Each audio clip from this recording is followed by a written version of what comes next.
Salam sejahtera bagi Bapak Ibu serta saudara-saudari yang dikasihi Tuhan kita Yesus Kristus. Marilah kita mempersiapkan hati dan pikiran kita untuk mendengarkan firman Tuhan pada hari ini. Kita berdoa. Kasih karunia dan damai sejahtera dari Allah Bapa Tuhan kita dan dari anaknya Tuhan Yesus Kristus menyertai kamu sekalian. Amin. Firman Tuhan yang akan kita renungkan pada hari ini tertulis dari kitab Nabi Yeremia pasal 31 ayat 3. Dari jauh Tuhan menampakkan diri kepadanya. Aku mengasihi engkau dengan kasih yang kekal. Sebab itu aku melanjutkan kasih setiaku kepadamu. Demikianlah firman Tuhan. Bapak, Ibu, saudara-saudari yang dikasihi Tuhan Yesus Kristus, semua orang pasti mendambakan agar hidupnya dikasihi oleh orang lain sebagai bentuk penghargaan sesama manusia.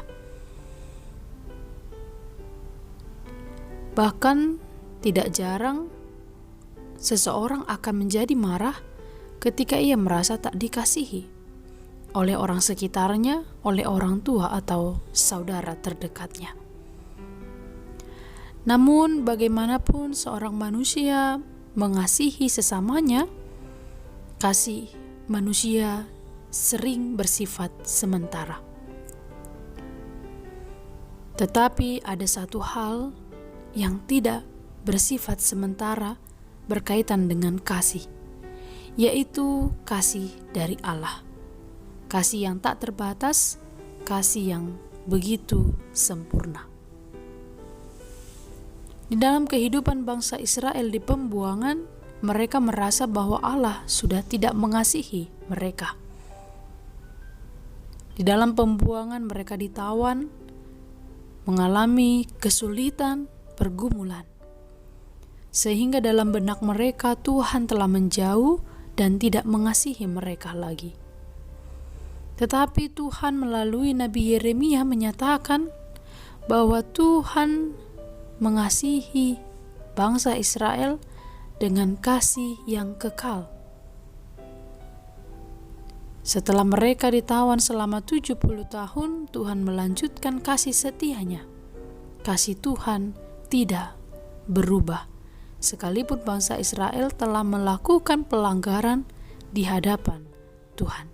Kasih yang nampaknya terputus sesungguhnya dilanjutkan oleh Tuhan Allah kepada mereka. Bapak, Ibu, saudara-saudari yang dikasihi Tuhan Yesus Kristus, dalam nas hari ini kita belajar bahwa kasih Allah sangat berbeda dengan kasih manusia. Kasih Allah itu kekal, sementara kasih manusia berubah-ubah tergantung situasi dan kondisi. Tuhan mengasihi kita dengan kasih yang kekal, tidak bertambah, tidak berkurang, tidak berubah, dan tidak berkesudahan. Itulah yang dimaksud dengan kasih yang kekal.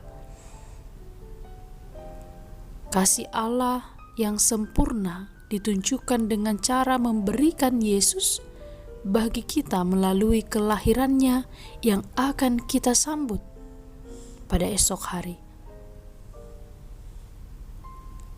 Tuhan bukan hanya mengasihi kita dengan sempurna, kasih-Nya juga tidak pernah berubah dan tidak pernah berkesudahan. Bila Allah begitu mengasihi kita, maka mari kita juga mengasihi Allah dengan segenap hati dan pikiran kita. Bila Tuhan begitu mengasihi kita, marilah kita juga mengasihi sesama kita. Sebagai bentuk sukacita Natal kita, marilah kita memunculkan rasa kasih dalam hati kita, dalam tindakan kita. Segala benci, iri, dan sakit hati biarlah lenyap dengan sukacita Natal yang akan kita gemakan di setiap keluarga kita dan kehidupan kita masing-masing. Amin. Mari kita berdoa. Bapa dalam kerajaan surga, Allah yang mengasihi kami dengan kasih yang tidak terbatas, kami bersyukur untuk kasih-Mu, kasih setia-Mu yang tidak berkesudahan dalam kehidupan kami. Mampukanlah kami untuk juga mampu mengasihi sesama kami, bahkan mengasihi Engkau. Dengan segala keterbatasan kami, kekurangan kami untuk mengasihi Engkau, ampunilah kami. Biarlah sukacita Natal yang akan kami terima terwujud melalui pribadi yang lebih mengasihi Engkau dan lebih mengasihi sesama kami. Jauhkanlah sakit hati, iri, dengki dari hati kami ini kepada siapapun orang-orang yang mungkin telah menyakiti kami. Itulah wujud kasih yang sesungguhnya. Hari ini kami berserah kepadamu, tolonglah kami dalam Kristus Yesus. Amin.